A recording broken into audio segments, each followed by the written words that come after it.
thought. But maybe it could be the beginning of something better. Something hers. The laughter was thick in the air, hanging like the heavy scent of roasted meat and spilled wine. I stood there, gripping the back of the old wooden chair so tightly my knuckles had turned white. The grand family reunion was in full swing, and I wasn't supposed to be a part of it, not really. I was just the forgotten daughter, the mistake everyone pretended to tolerate for the sake of appearances. "Put her at the end of the table," my brother Daniel said loudly, his voice dripping with mockery. He flashed his perfect teeth in a grin so wide it could have cut glass. "That way no one has to see her face." The laughter that followed was cruel and lazy, the kind that stung not because it was unexpected, but because it was so well practiced. I swallowed hard, feeling my chest tighten. Every instinct screamed at me to turn, to flee down the grand hallway and out the polished oak doors. But I didn't. I stayed rooted, my heart thudding so loudly it drowned out their snickering. My mother, perched elegantly at the head of the table, raised her glass in a half-hearted toast as if to seal the insult into the evening. My father didn't even glance up. He was too busy whispering something to my sister-in-law, who smirked in return. I dragged my chair to the very end, the legs screeching against the hardwood floor, the sound so sharp it seemed to carve the air itself. I sat down quietly, folding my hands into my lap, keeping my gaze low. They thought they had won. They thought I would shrink smaller and smaller until I finally disappeared altogether. But that was before the lawyer walked in. I saw him first, a man in a sharp gray suit, moving through the open French doors at the back of the room, carrying a single, slim envelope. His eyes scanned the crowd, ignoring the mingling guests, the fake smiles, the clinking of champagne flutes. His gaze landed on me. He moved fast, his shoes silent on the polished floor. No one else noticed him yet. He came to my side, leaned down so only I could hear. His voice was steady, low, urgent. "Miss Hartwell," he murmured, "it's time." My heart slammed into my ribs. The weight of the moment was overwhelming, like standing at the edge of a cliff, knowing one step forward would change everything forever. I rose slowly, the chair scraping again behind me. The laughter faltered. Forks clinked awkwardly against plates. Someone coughed. All eyes turned toward me. I felt every ounce of their scrutiny, their amusement flickering into confusion. I didn't rush. I didn't stumble. I stood tall, my chin lifting just slightly, my hands trembling but hidden at my sides. I cleared my throat, my voice cracking slightly, but steady enough. "I have something to share," I said. The lawyer stepped up beside me, slipping the envelope into my hand. I glanced down at it. My name was scrawled in my grandfather's careful handwriting. Daniel smirked. "What is this, some kind of pity letter? Maybe it's an apology for the face you got stuck with." A few people chuckled nervously, unsure if it was still safe to laugh. I tore open the envelope carefully, letting the contents slide into my palm. It wasn't a letter. It was a deed. And attached to it was a notarized statement. I read the first lines silently, my breath catching. "I, Edgar Hartwell, being of sound mind, hereby declare my granddaughter, Claire Hartwell, sole heir to Hartwell Manor and all associated estates." The blood drained from my face, but it was not fear that gripped me. It was shock. And something else, something rising, growing, burning quietly in my chest. Strength. I looked up slowly, meeting Daniel's smug gaze, and watched it flicker, falter, crumble. "What's that?" my mother asked sharply, setting down her wine glass with a loud clink. I met her gaze, without blinking. "It's the truth," I said simply. I stepped away from the table, away from the seat they had condemned me to. I wasn't the invisible girl anymore. I wasn't the family's burden. I was their future. And they were about to realize that everything they had laughed at, sneered at, pushed aside, was the only thing standing between them and losing everything. For a heartbeat, the room was frozen in an almost sacred silence, like the air itself had been pulled from the grand hall, leaving only the stunned faces of my family behind. Then, like the first crack in a dam, my mother's fork slipped from her hand and clattered onto her plate. The noise was sharp and jarring, but not half as sharp as the way her face twisted. Disbelief, anger, fear all colliding behind her eyes. "You," she stammered, her voice shaking as she rose to her feet. This is ridiculous. A joke. Edgar wouldn't, he couldn't." The lawyer's expression remained carefully neutral. He stepped forward, pulling out a second document from the slim leather folder he carried.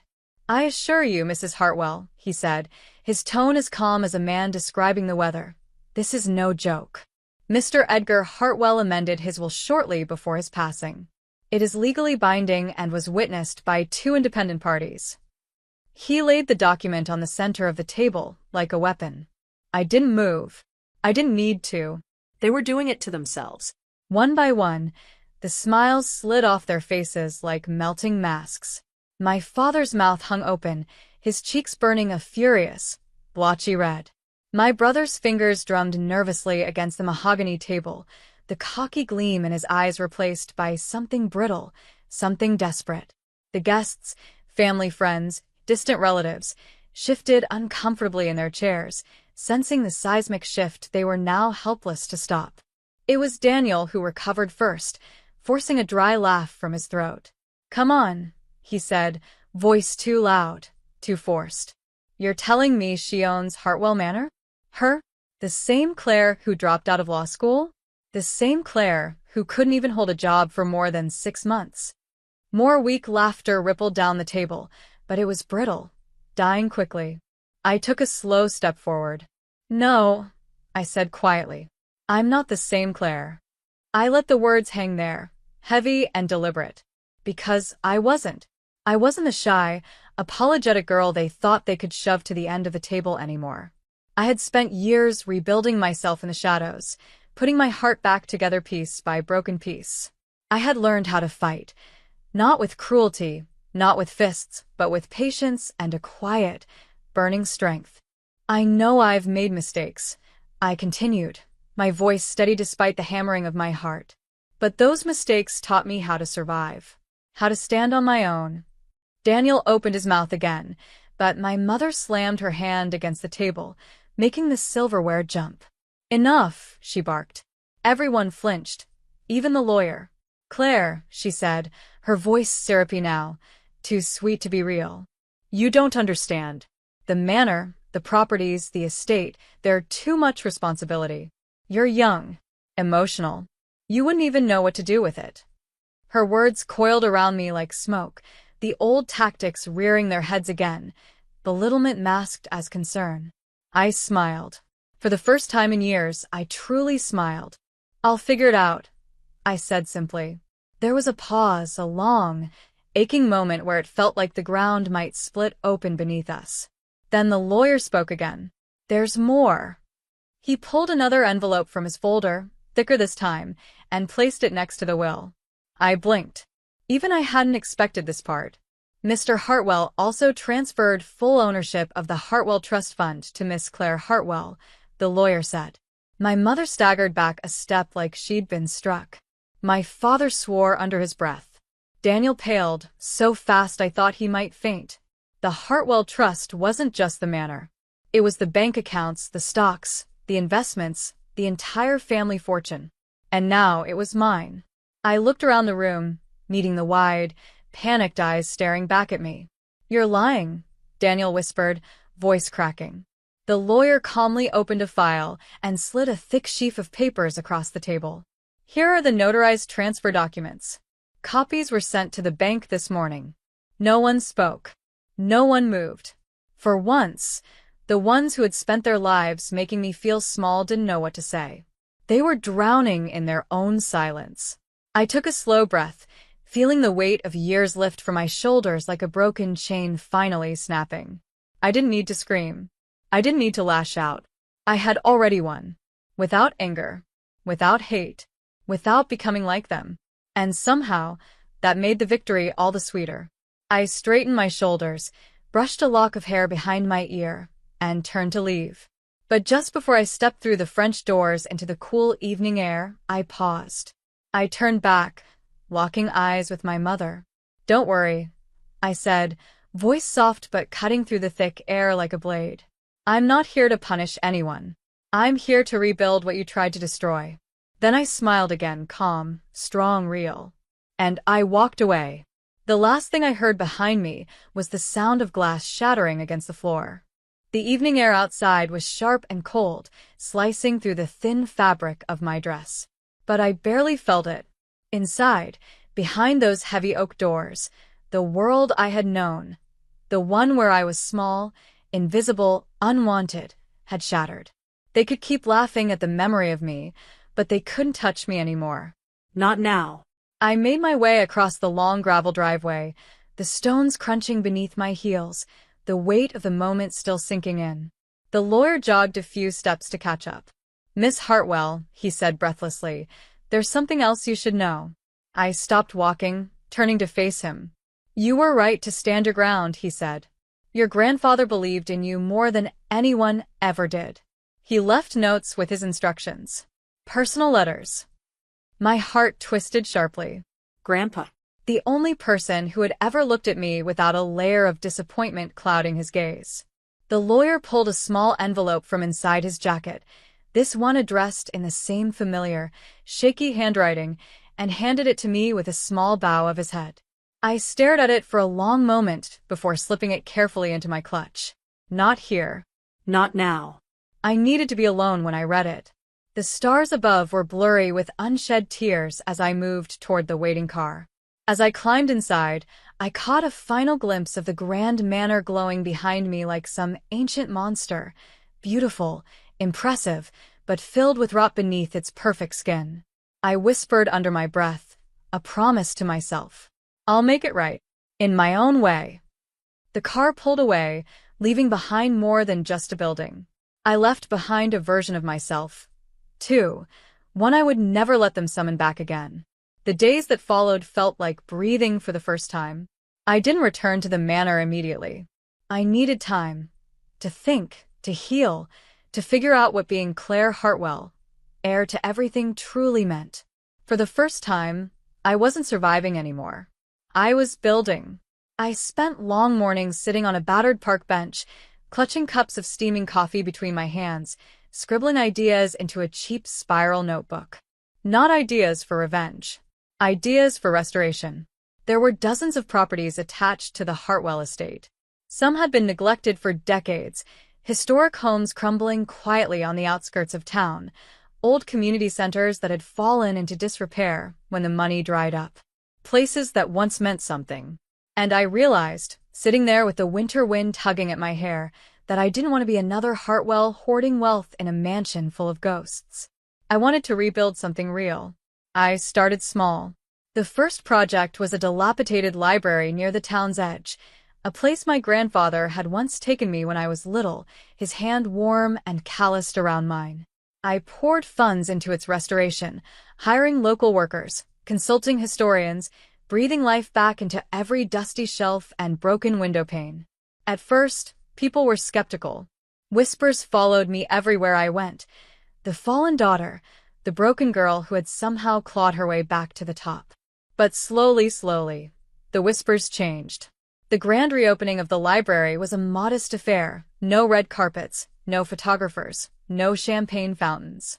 Just rows of books, bright lights, and the laughter of children discovering stories they'd never known existed.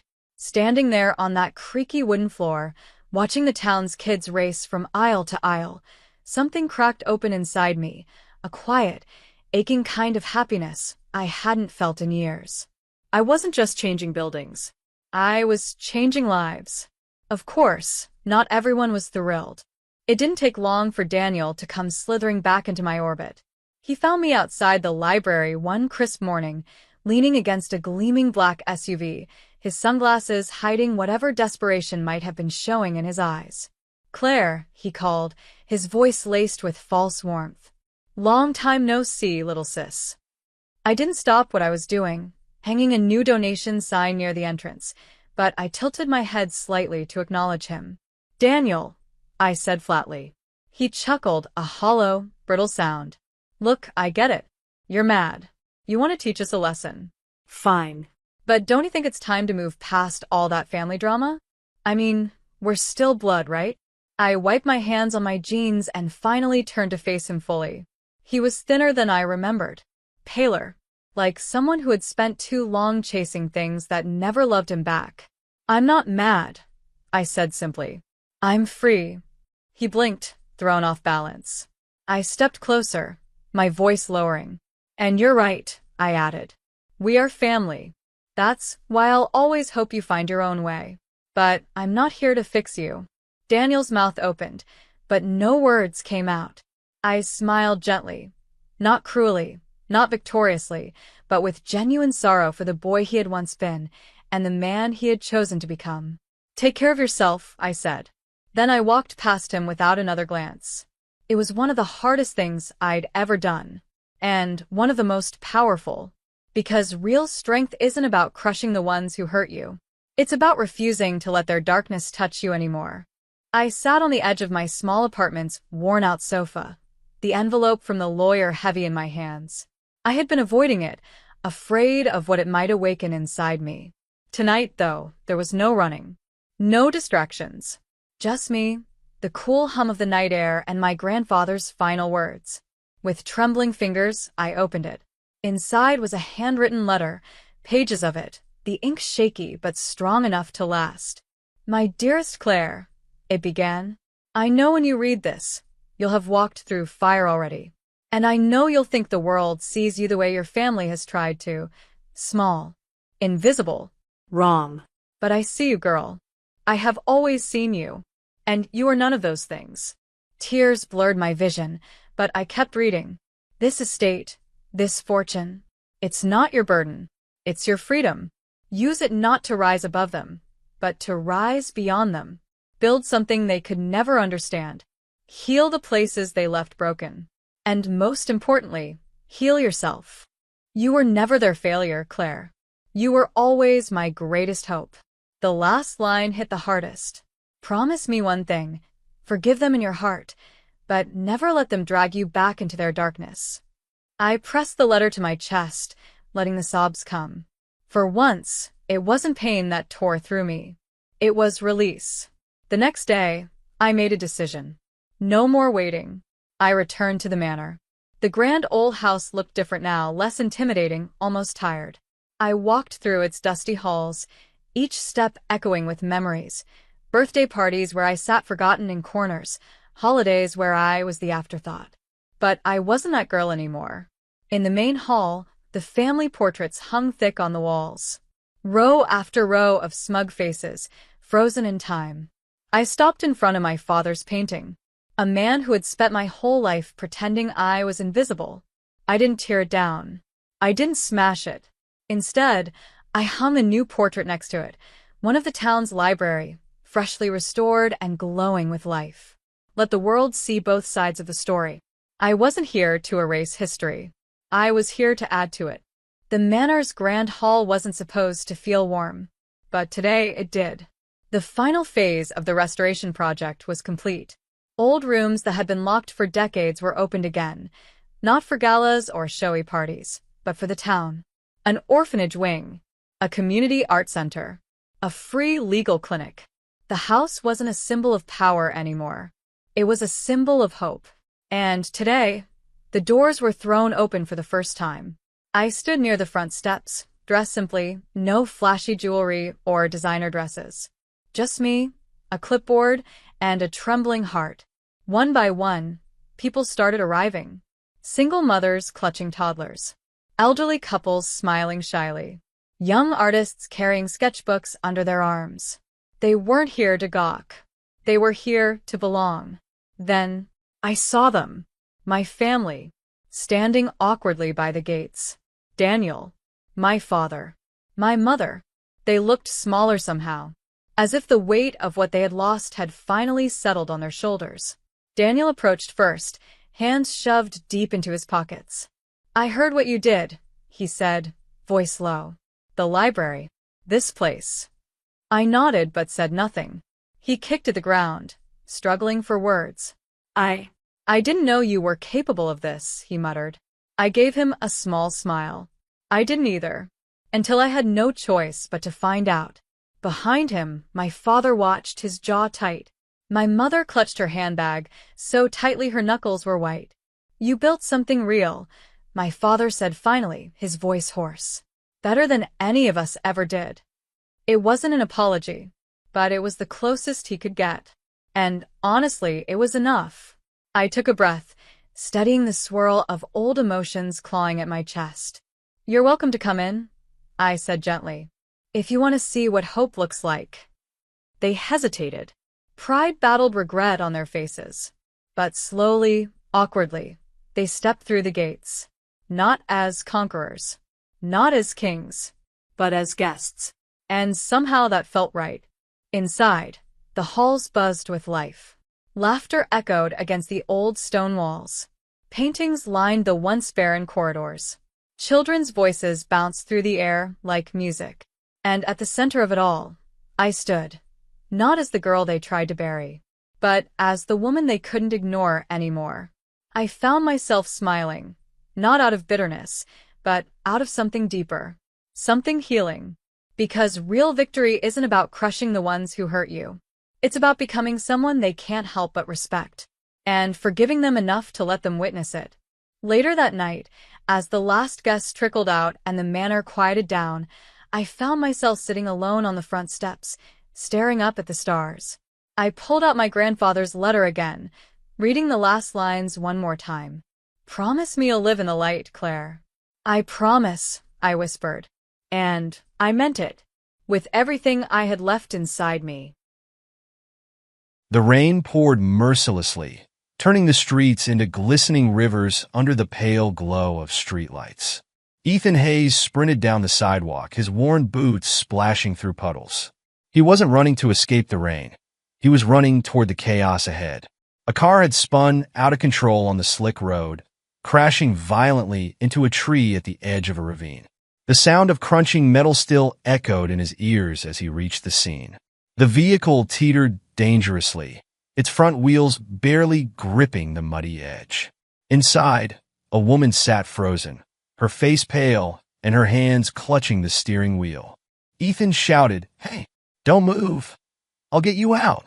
He grabbed a tire iron from the back of the car and smashed the window. Rain mixed with gasoline as it pooled inside the car, the air thick with danger. "Take my hand," he urged, his voice cutting through the roar of the storm. The woman hesitated, tears streaming down her face, but finally she reached out. With a burst of strength, Ethan pulled her free just as the car gave way, tumbling into the ravine below. They collapsed together on the wet ground, gasping for breath. She looked up at him, her voice trembling. "You saved my life." Ethan shook his head. "I just did what anyone would have done." The woman, who later introduced herself as Lena Cross, would soon upend Ethan's life in ways he couldn't imagine. The next morning, as Ethan returned to the garage where he worked, he could barely shake the night's events. His co-workers teased him for his soaked clothes and tired eyes, but he shrugged it off. "Just another night," he muttered. Yet, as he turned to his workbench, a sleek black car pulled up outside. Lena stepped out, her heels clicking against the pavement as she approached. The noise in the garage died down instantly. Her presence commanded attention. "Ethan Hayes," she said, her voice firm but warm. He wiped his hands on a rag, feeling out of place. "That's me. Something wrong with your car?" "No," she replied, holding out a business card. "But I owe you. If you ever need anything, call me." Ethan hesitated, pocketing the card as she left. He didn't think much of it. What could someone like her possibly want from someone like him? Days later, he found out. 3 days later, Ethan stood at the garage, wiping his hands after a long day of work, when a courier handed him a sleek envelope embossed with a gold emblem. He opened it to find an invitation, his name written in bold, elegant script. It was an invitation to meet Lena at her office in the heart of the city. Ethan wasn't sure what to think. This kind of thing didn't happen to people like him. He spent the rest of the day debating whether to go, but finally decided there was no harm in hearing her out. The next morning, he stood outside a towering skyscraper that gleamed in the sunlight. Dressed in his best, though still slightly scruffy, clothes, he entered the building. The lobby was intimidating, with polished marble floors and suits bustling in every direction. A receptionist guided him to the top floor, where Lena's office overlooked the sprawling city skyline. She greeted him warmly, her presence somehow both commanding and approachable. "Thank you for coming, Ethan," she said, gesturing for him to sit. He hesitated, taking in the luxurious office before settling into a chair. "Not sure why I'm here, but sure." She smiled. "I owe you a lot more than a thank you for what you did that night. But this isn't just about gratitude. I saw something in you, something rare. You didn't hesitate to risk your life for a stranger. That kind of character is invaluable, especially in a world like this." Ethan shifted uncomfortably. "I'm just a mechanic, Ms. Cross." "Call me Lena," she corrected. "And you're not just anything. I want to offer you an opportunity, a job, working directly with me. I think you're capable of far more than you realize." Her words caught him off guard. "A job? Doing what exactly?" "Start as my assistant," Lena explained. "Learn the ropes, get a feel for this world. You have potential, Ethan, and I want to help you unlock it." The idea seemed absurd. Ethan had spent his life under the hoods of cars, not navigating the corporate jungle. Yet, something in her tone, earnest and confident, made him consider it. After a long pause, he nodded. "All right, I'll give it a shot." Ethan's first week at Cross Enterprises was a whirlwind. He'd traded grease-streaked overalls for stiff suits, and the transition was anything but smooth. The towering office walls seemed to mock him as he stumbled through his duties. Lena was patient, guiding him through meetings, schedules, and decisions that felt light years beyond his expertise. But not everyone welcomed him. Whispers followed him through the halls, murmurs of favoritism and doubt. "Just another charity case," one senior executive sneered as Ethan passed by. The tension boiled over during a meeting where Ethan presented a project idea. Mark Talbot, a high-ranking manager known for his sharp tongue, interrupted with a laugh. "This is amateur hour. Why are we wasting time on this?" Ethan froze, his confidence crumbling under the weight of the criticism. But as his eyes met Lena's across the table, her calm nod bolstered him. Taking a deep breath, he pushed forward, speaking with the passion and practicality he'd honed as a mechanic. When he finished, the room was silent. Then slowly, heads began to nod. Even Lena smiled, her pride evident. For the first time, Ethan felt like he belonged, not because of where he came from, but because of what he brought to the table. As weeks turned into months, Ethan adapted. His ideas saved the company money, and even his harshest critics couldn't deny his growing value. Lena remained his steadfast mentor, their bond deepening with late-night brainstorming sessions and candid conversations. Yet, success brought complications. Rumors swirled about their relationship, whispers that Lena's support went beyond professional. Ethan tried to ignore the gossip, but it gnawed at him. He didn't want his achievements overshadowed by baseless assumptions. One evening, as the sun dipped below the horizon, he found himself alone with Lena in her office. "Why are you doing this for me?" he asked, his voice low. She looked at him, her gaze steady. "Because you deserve it. And because you remind me of what integrity looks like, something this world desperately needs." Her words reassured him, but the challenges were far from over. The day everything nearly unraveled started like any other. Ethan arrived to find the office buzzing with tension. Fake documents had surfaced, implicating him in financial misconduct. An anonymous tip had triggered an investigation, and the accusations hit him like a gut punch.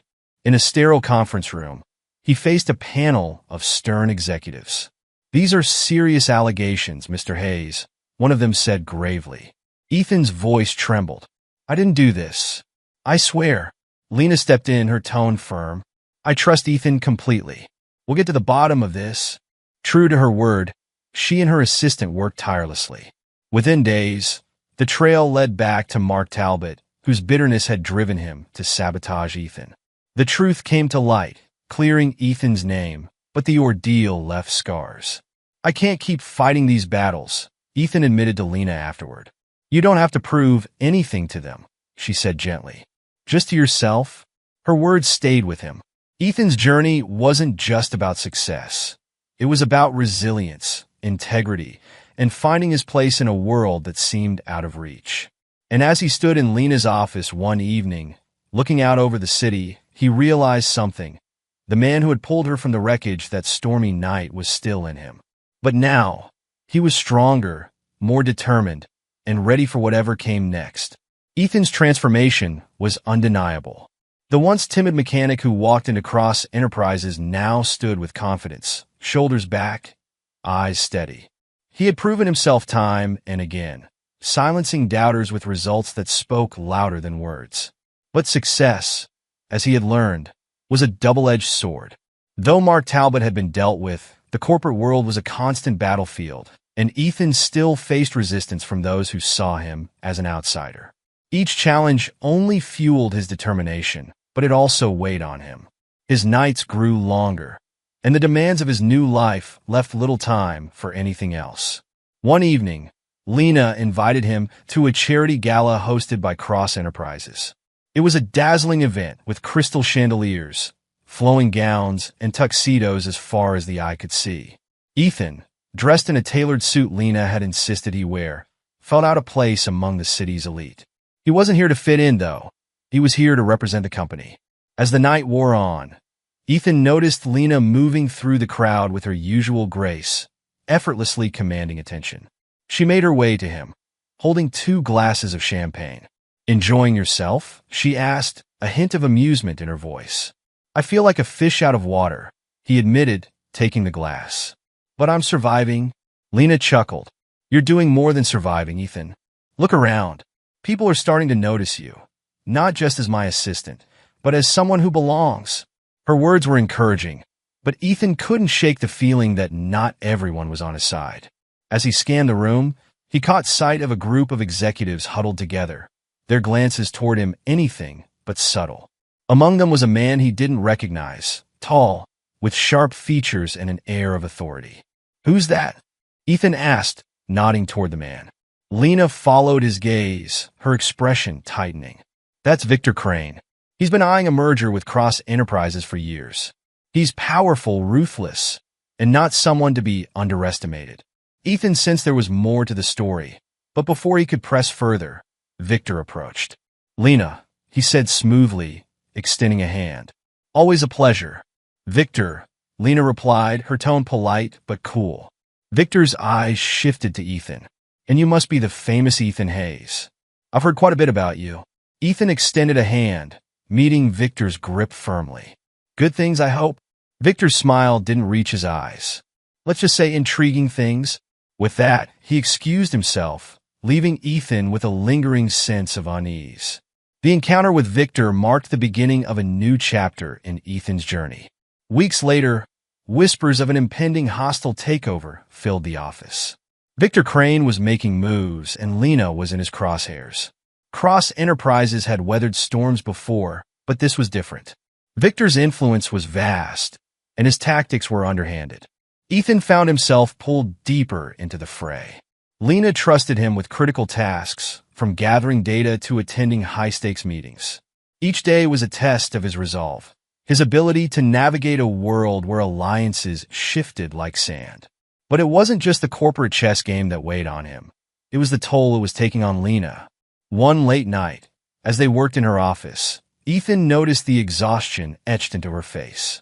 "You've been carrying this company on your shoulders for too long," he said. Lena sighed, leaning back in her chair. "It's my responsibility. My family built this from the ground up." "You don't have to do it alone," Ethan said. "You've got people who believe in you." She gave him a small smile. "Including you?" "Especially me," he replied without hesitation. Their conversation was interrupted by Lena's assistant, who rushed in with urgent news. "Victor Crane just leaked confidential information about our upcoming project. It's all over the news." Lena's expression darkened. "That's a direct attack." Ethan clenched his fists. "How do we fight back?" "We outsmart him," Lena said, determination replacing her fatigue.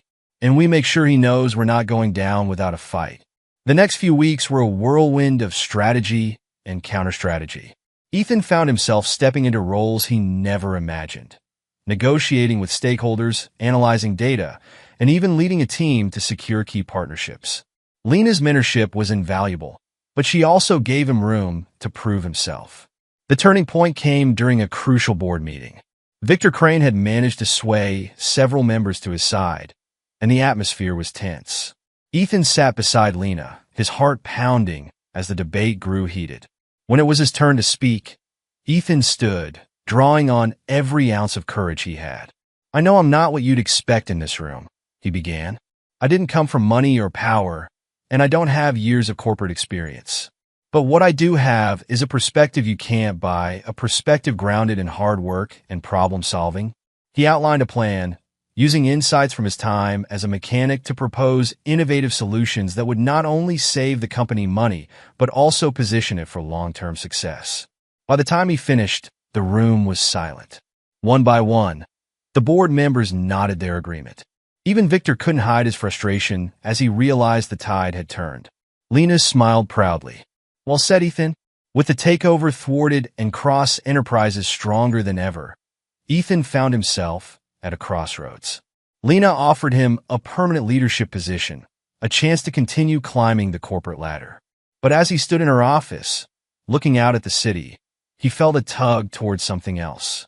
"I've learned so much here," he told Lena, "but I think it's time I take what I've gained and build something of my own." Lena nodded, her respect evident. "Whatever you do, Ethan, I know you'll succeed." Ethan left Cross Enterprises with a sense of purpose, ready to forge his own path. His journey had been anything but easy, but it had shaped him into someone capable of facing whatever came next. The moment the bullet cracked the windshield of Victor's sleek black car, he slammed the brakes, swerving sharply. His heart thundered in his chest as the vehicle spun to a halt in the middle of the deserted bridge. Headlights illuminated a man standing just a few yards ahead, his face obscured by shadows, a smoking pistol in his hand. "Get out now," the stranger barked, his voice cold and commanding.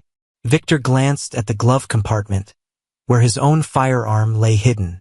A bead of sweat rolled down his temple as he calculated his odds. This wasn't random. Someone wanted him cornered. Instead of complying, Victor kicked the door open, stepping out with an icy glare. "You've got guts showing up like this. Who sent you?" The man chuckled darkly, stepping closer. "You're out of your league, Victor. This isn't about you anymore. It's about the empire your family built. You're just collateral." Victor's jaw tightened. "If you think I'll let you take it, you're more delusional than I thought." Before the man could reply, a flash of headlights blazed from behind, and tires screeched as a second car sped toward them. Victor instinctively dove to the ground as gunfire erupted, shattering the tense silence of the night. From the chaos, a woman's voice shouted, "Victor, get in." It was Mira, her unmistakable fiery tone cutting through the noise. Victor didn't think twice. Scrambling to his feet, he bolted toward the car as bullets whizzed past. Mira threw the car into reverse the moment he slammed the door shut. "What the hell are you doing here?" Victor growled, clutching his chest as Mira gunned the engine. "Saving your ungrateful life," she snapped, veering sharply to avoid another round of gunfire. "Do you want to argue, or should we focus on surviving the night?" Victor sank back into the seat, his adrenaline spiking as the pursuing car closed in. Tires screeched, and the unmistakable roar of engines filled the air as Mira took a sharp turn down an alleyway. Her movements were deliberate, precise, as though she'd navigated these streets under pressure before. "This isn't a random attack," Victor muttered, his mind racing to connect the dots. "They knew where I'd be."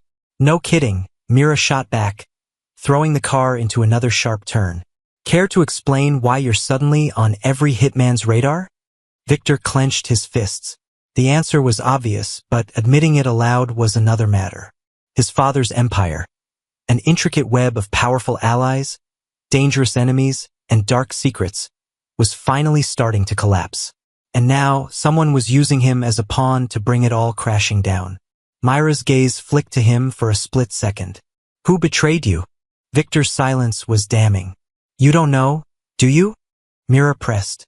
"You're in deeper than I thought. Just drive," Victor growled. But deep down, he knew she was right. Trust was a currency he'd spent recklessly, and now he was paying the price. As they sped out of the city, the oppressive weight of their situation settled over them. The night was far from over, and the fight for survival had only just begun. The car roared down the desolate highway, the city lights shrinking into the distance behind them. Myra's knuckles were white as she gripped the wheel, her sharp eyes scanning the road for any signs of pursuit. Victor sat rigid beside her, his mind churning as he tried to piece together who could have orchestrated such a brazen ambush. "You know this won't stop, right?" Mira broke the silence, her voice cutting through the tension like a blade. "If they've gone this far, they're not backing off until you're in the ground, or worse." Victor leaned his head back against the seat, letting out a slow, frustrated breath. "You think I don't know that? This is bigger than me now. They're after everything my father built.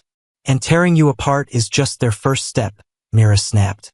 "You're walking around like some untouchable prince, and now it's finally catching up to you." Victor's head turned sharply, his dark eyes narrowing. "I didn't ask for your lecture. You weren't supposed to be involved in this." Mira gave a bitter laugh, her foot pressing harder on the gas. "Too late for that now. You think I came to your rescue for fun? I know exactly what you're up against. And if I hadn't shown up when I did, you'd already be dead." Victor clenched his jaw, his anger simmering. Mira had a point, but he couldn't admit it, not here, not now. "What do you know?" he asked finally, his voice low. "Enough," Mira said grimly, keeping her eyes on the road. "Your father's enemies are more than just corporate sharks. They're ruthless. If they're coming after you, they've got resources, connections, and a motive. Whoever planned this is playing the long game, and you're just the opening move." Victor let her words sink in, his mind racing back to recent events. The deals he'd overseen, the people he'd crossed, the secrets he'd uncovered. It was all connected. But the question was, who had the power to set all of this in motion? "Pull over," Victor said suddenly, his tone decisive. Mira shot him a look. "What?" "Pull over," he repeated, more urgently this time. Mira frowned but complied, veering the car off the highway and into a secluded clearing. The engine hummed as she killed the lights, plunging them into darkness. Victor stepped out, the cool night air hitting him like a slap. He paced in front of the car, running a hand through his disheveled hair. Mira leaned against the driver's door, her arms crossed, watching him with a mix of curiosity and irritation. "What's your plan, genius?" she asked dryly. "Or are we just waiting for them to find us?" Victor stopped pacing and turned to face her, his expression resolute. "We can't keep running. If we don't figure out who's behind this and why, they'll hunt me down no matter where I go." Mira tilted her head. "And how exactly do you plan to do that? March up to your enemies and ask them to confess?" Victor smirked, though there was no humor in it. "Not exactly. I know someone who can help." Mira arched a brow. "And this someone, can they be trusted?" "She doesn't trust anyone," Victor said, his voice softening slightly. "Which is why I know she's good at what she does." Myra's expression turned skeptical. "You're talking about Isabella, aren't you?" Victor didn't answer immediately, but his silence was enough. Mira let out a low whistle. "You're really desperate if you're going to her. You know she's got a reputation for selling secrets to the highest bidder, right?" "She owes me," Victor said firmly, though there was a flicker of doubt in his eyes. Mira shook her head, a bitter smile tugging at her lips. "Fine, let's go meet your dangerous little contact. But if this backfires, I'm not sticking around to clean up the mess." Victor climbed back into the car, determination etched across his face. "It won't backfire. She'll help us. She has to." As Mira started the engine, her gaze lingered on Victor for a moment longer. "You'd better hope you're right," she murmured. Hours later, they pulled up to a remote industrial district on the outskirts of the city. The warehouse stood like a shadowy sentinel, its cracked windows and rusted metal exterior hiding whatever secrets lay within. "This is her place?" Mira asked, cutting the engine. "Not exactly subtle. She's not one for appearances," Victor replied, stepping out of the car. As they approached the heavy steel door, Victor hesitated before knocking 3 times in a distinct rhythm. A long pause followed, and Mira shifted uncomfortably. Finally, the door creaked open, revealing a woman with sharp features and piercing gray eyes. She wore a sleek black jacket, her stance relaxed but alert. "Victor," Isabella said coolly, her gaze flicking to Mira. "And a friend. How charming. Can we talk?" Victor asked, his tone brisk. Isabella smirked. "You're always straight to the point. Come in." The inside of the warehouse was a labyrinth of monitors, papers, and equipment. Mira glanced around, her unease growing with each passing second. "So," Isabella began, perching on the edge of a cluttered desk. "What brings you here? Business? Or has your perfect little world finally started crumbling?" Victor's eyes darkened. "I need information. Someone's targeting me. They set up an ambush tonight." Isabella raised an eyebrow, her interest piqued. "And you think I can tell you who?" "I know you can," Victor said, his voice steady. Isabella leaned back, crossing her arms. "This'll cost you." Victor's lips pressed into a thin line. "I'm not here to bargain. You owe me." For a moment, Isabella said nothing, her calculating gaze locking on Victor. Finally, she sighed. "Fine, I'll look into it. But if I find something big, you're going to owe me more than you're comfortable with." Victor didn't flinch. "Just tell me who's behind this." Isabella smirked, her fingers flying across a nearby keyboard as she pulled up a series of encrypted files. "Let's see how deep this rabbit hole goes." The screen illuminated a name that made Victor's blood run cold. Victor's chest tightened as he stared at the name flashing across the screen. Darius Langford. The air in the warehouse grew heavier. Mira leaned forward, her brows knitting together. "Darius Langford? As in your father's right-hand man?" Victor nodded slowly, his fists clenching at his sides. "He was more than that. He was practically family. My father trusted him with everything." Isabella snorted, swiveling in her chair.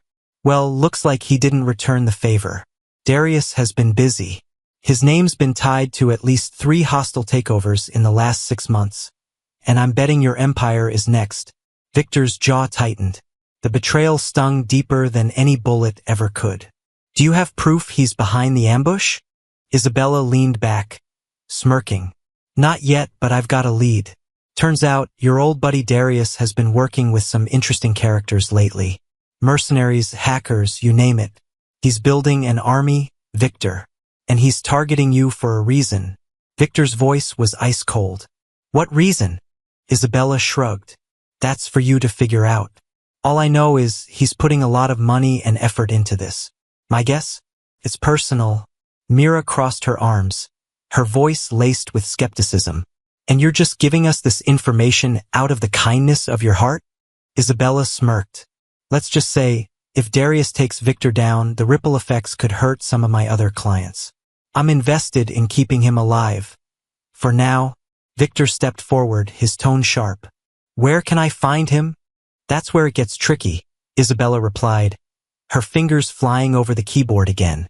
"Darius has gone underground. No official addresses, no known properties under his name. But," she paused, a flicker of intrigue crossing her face, "he's hosting a private event tomorrow night. Big names, high stakes. If he's making a move, it'll start there." Victor's eyes narrowed. "Where?" Isabella's grin turned sly. "The Altara Club. High-end. Members only. You're not getting in without an invitation, or a very good disguise." Mira scoffed. "Great. So we're crashing a party hosted by the guy trying to kill you. What could possibly go wrong?" Victor ignored her sarcasm, his mind already working through the plan. "I'll need access to the guest list, a layout of the club, and a way to get in unnoticed." Isabella laughed, shaking her head. "You don't ask for much, do you? Fine. I'll get you what you need. But remember, you owe me for this." Victor's gaze hardened. "If I make it out alive, you'll get your payment." By the time they left the warehouse, the night had deepened into an eerie stillness. Mira lit a cigarette as they walked back to the car, the orange glow briefly illuminating her face. "You're really going through with this, aren't you?" she asked, exhaling a plume of smoke. Victor opened the car door but paused, his expression unreadable. I don't have a choice. If Darius is behind this, he's not stopping until I'm out of the way. For good. Mira leaned against the car, studying him carefully. You know he's not just going after you. If you push him, he'll target everyone close to you. Victor's eyes flicked to hers, dark and unyielding. That's why I'm going to end this before he gets the chance. Mira shook her head, a bitter smile playing on her lips. You always did have a hero complex. Victor didn't respond. Instead, he climbed into the car, his mind already on what lay ahead. The Altara Club was a fortress disguised as a luxury venue. Its sleek, modern exterior was all glass and chrome, glowing softly under the city lights. Security was tight, with guards stationed at every entrance and surveillance cameras covering every angle. Victor adjusted the cufflinks on his tailored suit, the borrowed outfit fitting him like a second skin. Mira, dressed in a slinky black gown, adjusted the strap of her concealed holster. You sure this is going to work? She asked, her voice low as they approached the entrance. Victor gave a curt nod. It has to. The plan was simple in theory. Blend in, gather intel, and confront Darius without tipping off his security. In practice, it was a ticking time bomb waiting to explode. They flashed their forged invitations to the bouncer, who barely glanced at them before ushering them inside. The interior was even more opulent than Victor had imagined. Crystal chandeliers, marble floors, and walls lined with priceless art. The air buzzed with the low hum of conversation and the clink of glasses. Victor scanned the room, his eyes landing on the man at the center of it all. Darius Langford. He hadn't changed much. His graying hair was slicked back, his tailored suit radiating power and control. He was laughing with a group of men, each one more dangerous looking than the last. Victor's blood boiled, but he forced himself to stay calm. He couldn't afford to blow their cover, not yet. Mira leaned in, her voice barely above a whisper. There he is. What's the play? Victor's jaw tightened. We wait for an opening. He's bound to slip up. Mira raised an eyebrow. And if he doesn't? Then we make one, Victor said, his tone leaving no room for argument. But as they moved through the crowd, mingling and keeping a low profile, Victor couldn't shake the feeling that they were being watched. From the shadows, a pair of cold, calculating eyes followed their every move. The hunter was about to become the hunted. Victor's pulse quickened as he and Mira wove through the opulent crowd, the hum of laughter and clinking glasses masking the tension simmering just beneath the surface. The chandelier above bathed the room in golden light, but Victor couldn't shake the chill running down his spine. He wasn't just here to play defense. This was his chance to take control of the game, but one wrong move and everything could spiral into chaos. Eyes up, Mira murmured under her breath, her lips barely moving as she leaned against the bar. Darius just made a move toward the back room. Private. Victor nodded slightly, grabbing a glass of champagne from a passing server to maintain appearances. Stay close, but don't follow too soon, he whispered, his tone calm despite the storm brewing inside him. Mira smirked, her crimson lips curling into a faint grin. Subtlety isn't your strong suit, is it? Victor ignored her and began making his way toward the velvet-curtained doorway at the far end of the hall. A guard stood posted, his expression stoic, but Victor's confidence never wavered. He handed off his glass to another server and strode toward the man like he belonged there. Private area, the guard said gruffly, his hand raising to block Victor's path. Victor tilted his head, his voice low and firm. I'm here to speak with Mr. Langford. He'll want to hear what I have to say. The guard's eyes narrowed, but before he could protest, the curtain was pulled back, revealing Darius himself. Let him through, Darius said smoothly, his gravelly voice carrying an air of authority. He stepped aside, his sharp gaze locking onto Victor. The room beyond was dimly lit, the walls lined with dark wood and heavy drapes that muffled the sounds of the party outside. A long table dominated the space, scattered with papers, cigars, and a half-empty bottle of whiskey. Victor, Darius greeted, gesturing to an empty chair. I'll admit, I didn't expect to see you tonight, though I suppose I shouldn't be surprised. You've always been bold, Victor didn't sit. Instead, he remained standing, his hands in his pockets, his stance casual but deliberate.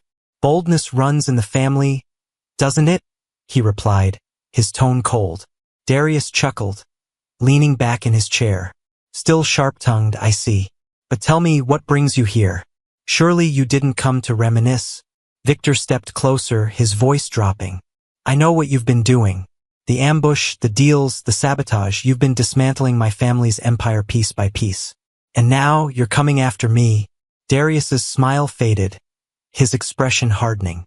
You give me too much credit, Victor. If your father's empire is crumbling, it's because of the cracks he built into it. Not me. Don't lie to me, Victor snapped, his calm facade breaking for a moment. I trusted you. My father trusted you. And you stabbed us in the back. Darius rose from his chair, his imposing frame casting a shadow over the room. Your father trusted the wrong people, he said, his voice low and menacing. And now you're making the same mistake. Before Victor could respond, the sound of a scuffle outside the door drew both their attention. A muffled grunt was followed by the unmistakable crack of bone, and the door burst open. Mira stepped in, her dress slightly torn and her breathing heavy. Behind her, the guard lay unconscious on the floor. Sorry to interrupt, she said, brushing her hair back and giving Victor a pointed look. Things were getting a little too quiet out here. Darius's eyes narrowed as he took in Myra's disheveled state. You brought backup, he said, his voice dripping with disdain. Victor smirked, his confidence returning. What can I say? I like to keep things interesting. Darius's expression darkened, and for a moment, the room was deathly silent. Then, with a sharp motion, he reached into his jacket. But Mira was faster. Her hand shot out, drawing her concealed weapon and leveling it at Darius before he could act.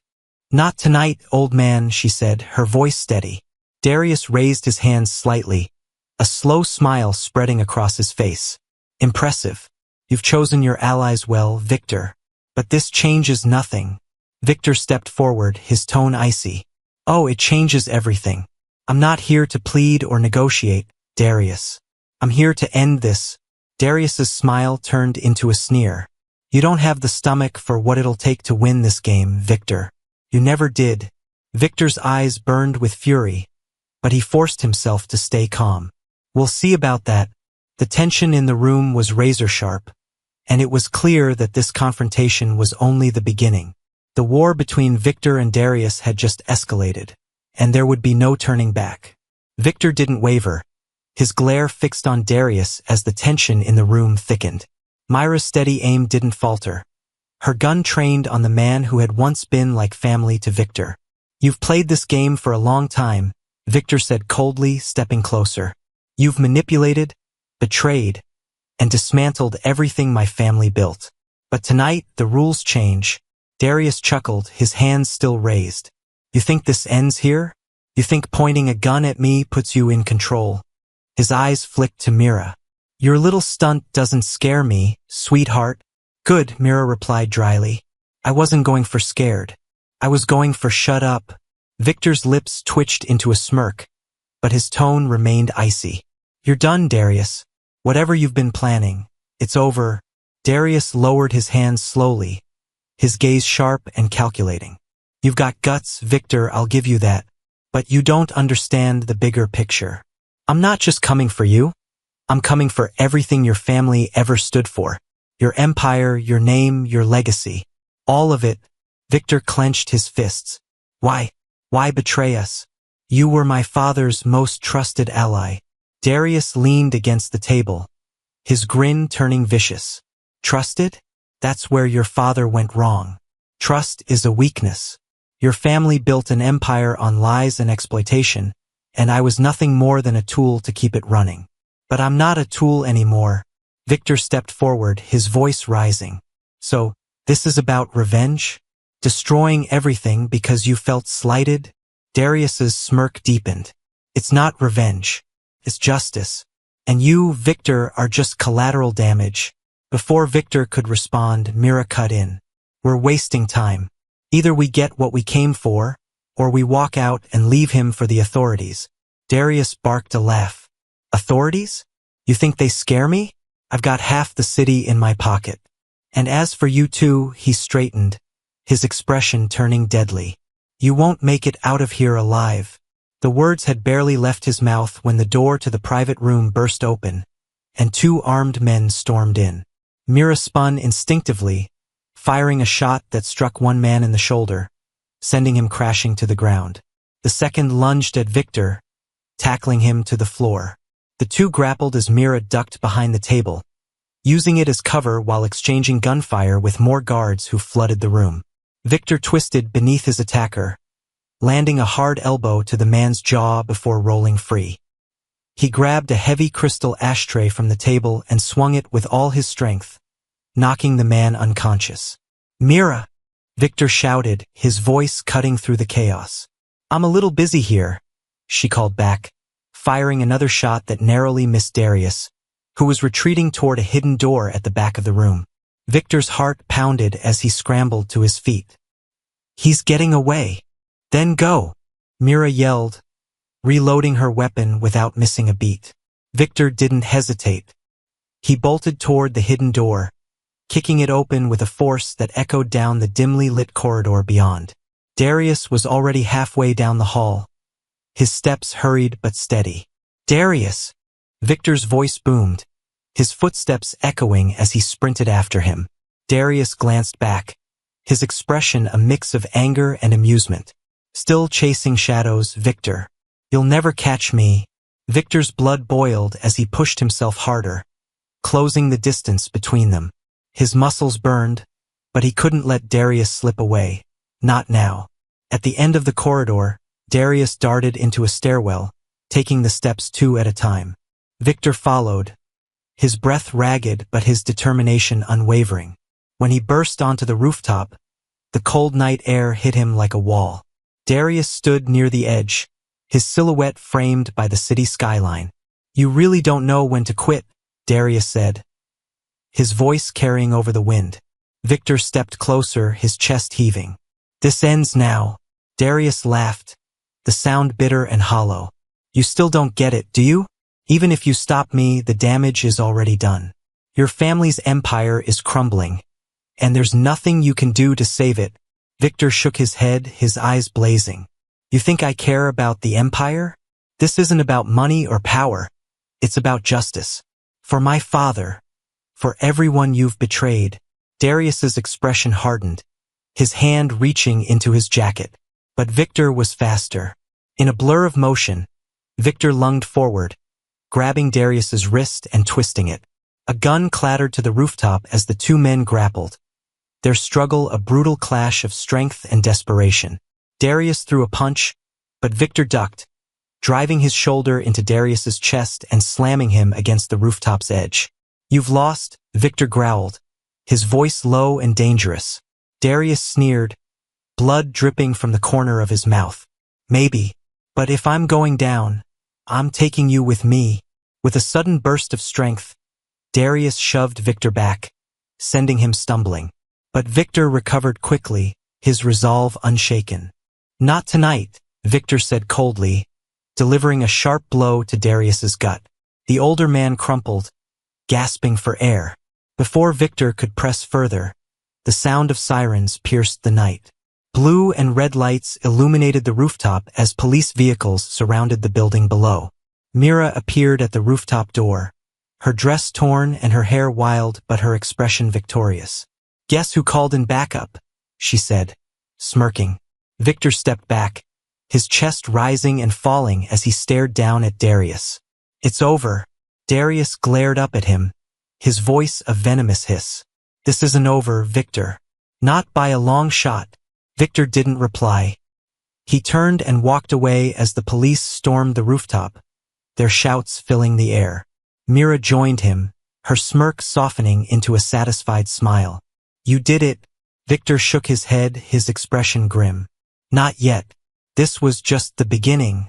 As they descended the stairs, leaving the chaos behind, Victor couldn't shake the feeling that Darius's words held a grain of truth. The war wasn't over, it was just getting started. Victor stood in the shadowy stairwell, his breath steady but his mind racing. Mira trailed behind him, her footsteps light but deliberate. The adrenaline from the rooftop confrontation still coursed through his veins. But he knew this wasn't the end.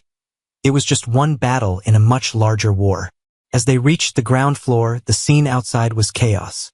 Police officers swarmed the building, some carting off Darius's men in handcuffs while others barked orders into their radios. Darius himself was being escorted into the back of a police vehicle, his face a mask of defiance. Mira nudged Victor with her elbow. "You think he's going to talk?" Victor's jaw tightened. "Not willingly. But it doesn't matter. He's not the only one pulling strings." Mira arched a brow. "You think there's someone bigger behind this?" Victor nodded, his gaze fixed on the flashing lights of the police cars. Darius was smart, but he's not the mastermind. Someone else is driving this, and they won't stop just because he's in custody. Mira sighed, running a hand through her hair. "Great. So what now? We keep playing cat and mouse until you're either dead or broke." Victor smirked faintly, though there was no humor in it. "Not this time. It's time to go on the offensive." The days that followed were a whirlwind of strategy and execution. Victor worked tirelessly, poring over every scrap of information Isabella had dug up, while Mira handled security and logistics. Their operation wasn't just about defense anymore. It was about dismantling the web of corruption and betrayal that had nearly destroyed him. Through sleepless nights and tense discussions, they uncovered a deeper conspiracy. Darius had been working under the direction of a shadowy figure known only as the Broker, a faceless entity with ties to black market dealings, corporate espionage, and political influence. Isabella confirmed the lead with a sardonic grin. "You're stepping into some seriously dangerous territory. The Broker isn't just a player. They're the whole game." Victor's eyes darkened. "Then we take the game away from them." Their search for the Broker led them to an abandoned factory on the outskirts of the city. The location was nothing special on the surface, but Isabella's intel revealed it to be a hub for illegal dealings, serving as a meeting point for the Broker's associates. Victor, Mira, and a small team of loyal allies stormed the factory under the cover of night. The air was thick with tension as they moved through the labyrinth of rusted machinery and dimly lit corridors. "Keep your eyes open," Mira whispered, her weapon drawn. "If this place is as important as Isabella says, they won't leave it unguarded." She was right. They encountered resistance, armed guards patrolling the perimeter, their movements precise and disciplined. But Victor's team was prepared. The clashes were brief but brutal, and soon, they reached the heart of the facility. Inside, they found a room lined with monitors, each screen displaying a different piece of the puzzle. Financial transactions, encrypted messages, surveillance footage. And at the center of it all was a sleek desk, its surface immaculate except for a single laptop. Victor approached cautiously, his pulse pounding. He opened the laptop, his fingers flying over the keys as he navigated the encrypted files. "What are you looking for?" Mira asked, standing guard by the door. "A name, a face, something to expose the Broker," Victor replied, his voice tense. After what felt like an eternity, he found it. A file buried deep in the system, labeled simply Identity. Victor opened it, his breath hitching as the image loaded. The face that appeared on the screen was one he recognized immediately. "Margot," he whispered, his voice barely audible. Mira frowned, stepping closer. "Who's Margot?" Victor's hands tightened into fists. "She's my father's sister, my aunt. She's the last person I ever expected to see behind this." Myra's eyes widened. "Your own family?" Victor nodded, his mind racing. "She was always ambitious, but she's been orchestrating everything. The sabotage, the betrayals. It was all her." Mira let out a low whistle. "Well, that's a twist.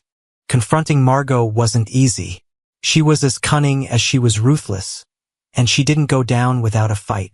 But Victor had learned from his past mistakes. This time he was 2 steps ahead.